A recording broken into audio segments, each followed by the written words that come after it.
Abby Moore, and today I'm going to be telling you what to do if your infant is choking and they become unconscious. So the first thing that we're going to do is survey the scene. Once the scene is safe, we're going to ID ourselves and ask the parents for permission if we can perform on their baby. When they say yes, we're going to see that the baby is conscious without moving, and to initiate a reaction from the baby, we're going to flick our baby's feet. If there's no reaction, we're going to tell someone to call 911, come and get the AED and come back to us. If you have to call 911 yourself, you need to care for the baby for 2 minutes before you call 911. And we're not going to put our baby in the recovery position. After that, we're going to check for breathing by the rise and the fall of the chest. And if the baby is face down, we're going to roll our baby over so that their mouth and everything is pointing upwards towards us. And we're going to make sure that we're supporting the neck when doing that. Then we're going to check for bleeding. If there's no significant bleeding, we're going to do 30 chest compressions. We're going to use our thumb and our middle finger. And with our pointer finger, we're going to put that in the middle of the chest. And with our middle finger, we're going to move that even to that. And with our forehead, or with our palm on the baby's forehead, we're going to do 30 chest compressions.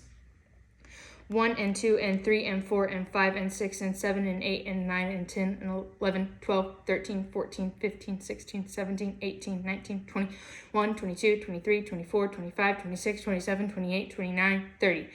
And then with our mouth, over our baby's mouth and nose, with a head tilt chin lift, or with it, we're going to lift the baby's chin with our index finger. And with our mouth over our baby's mouth and our baby's nose, we're going to put one breath into our baby, breathe. If that breath does not go in, we're going to reposition the baby's head, lift the chin again, and breathe again. Breathe. If those 2 breaths do not go into our baby, we're going to assume that there's an airway obstruction, and we're going to do 30 more chest compressions. These chest compressions should go about 1.5 inches deep into the chest cavity, and these 30 chest compressions should take about 18 seconds to do. So once again, thumb and middle finger rise to the nipples, and with our index and middle finger, 30 chest compressions.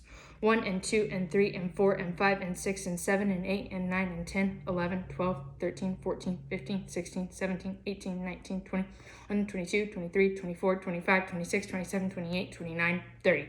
We're going to grab our chin and open our baby's mouth and look for an object, and we're going to do a finger sweep, and we're going to use our pinky for a baby, and we're going to do it in like a hook-like motion to sweep any objects that could have came out of the baby's mouth, like food or whatever that they were choking on.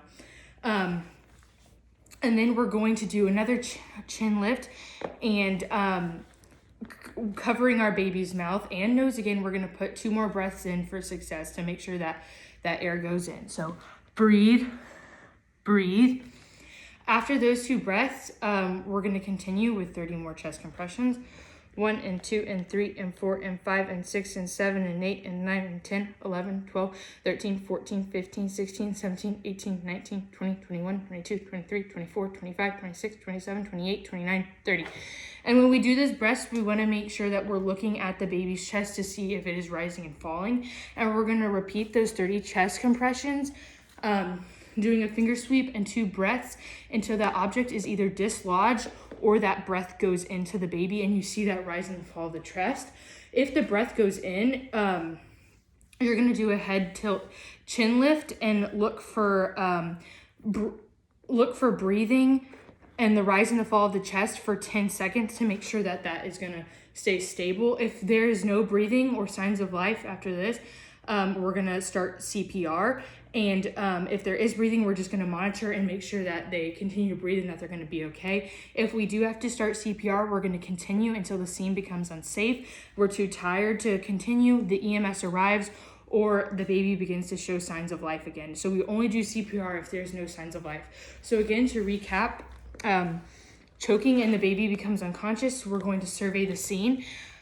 Once the scene is safe, we're going to ID ourselves and ask for permission. After we ask for permission, we're going to see that the baby is conscious, but they are not moving, and we're going to flick the feet for a reaction. If there is no reaction, we're going to tell someone to call 911 and go get the AED and come back to us. And if you have to call 911 yourself, you're going to care for 2 minutes before you decide to call 911. And we're not going to put our baby in the recovery position if they're face down. We're going to make sure that we lift them up. And we're going to check for breathing, and we're going to make sure that we supporting the neck when we do this, looking at the chest to make sure to see if there is a rise or a fall. Then we're going to check for bleeding. If there's no significant wounds, we're going to do 30 chest compressions with our thumb and our middle finger on the nipples, and then moving our index finger and our middle finger to the middle of the chest, do 30 chest compressions, 1.5 inches deep into the chest cavity, taking about 18 seconds like this. 1 and 2 and 3 and 4 and 5 and 6 and 7 and 8 and 9 and 10, 11, 12, 13, 14, 15, 16, 17, 18, 19, 20, 21, 22, 23, 24, 25, 26, 27, 28, 29, 30. We're going to make sure our palm is on the baby's forehead so that they are supported. After that, we covering the baby's mouth and the nose with our mouth. We're going to lift the baby's chin with our index finger and do a breath. Breathe. If that breath does not go in, we're going to retilt the head and do another breath. Breathe.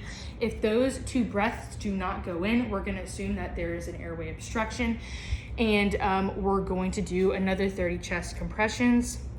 1 and 2 and 3 and 4 and 5 and 6 and 7 and 8 and 9 and 10, 11, 12, 13, 14, 15, 16, 17, 18, 19, 20, 21, 22, 23, 24, 25, 26, 27, 28, 29, 30. We're going to grab the chin and open the mouth and do a finger sweep using our pinky, scooping up the objects they could be choking on. We're going to do 2 more breaths for success. So chin lift, and with our mouth covering their mouth and their nose. Breathe, breathe. And we're going to be watching the chest to see if that air is going in, and we're going to do another 30 chest compressions. 1 and 2 and 3 and 4 and 5 and 6 and 7 and 8 and 9 and 10, 11, 12, 13, 14, 15, 16, 17, 18, 19, 20, 21, 22, 23, 24, 25, 26, 27, 28, 29, 30. And then after that, we're going to repeat those 30 chest compressions, the finger sweep, and the 2 breaths until the item becomes dislodged or that breath goes into the chest, which we'll be able to tell if their chest is rising and falling. And if that breath goes in, we're going to do a head tilt chin lift and open their airway up and make sure they are breathing and that their chest is rising and falling for 10 seconds. If there's no breathing or no signs of life, we're going to start CPR. And if that breath does go in, we're just going to monitor the baby until the EMS arrives. But if we do have to do CPR, we have to continue CPR until the scene is unsafe, we're too tired to continue, the EMS arrives, or the baby begins to show signs of life. And we're only doing CPR if they have no signs of life, no breathing or no pulse.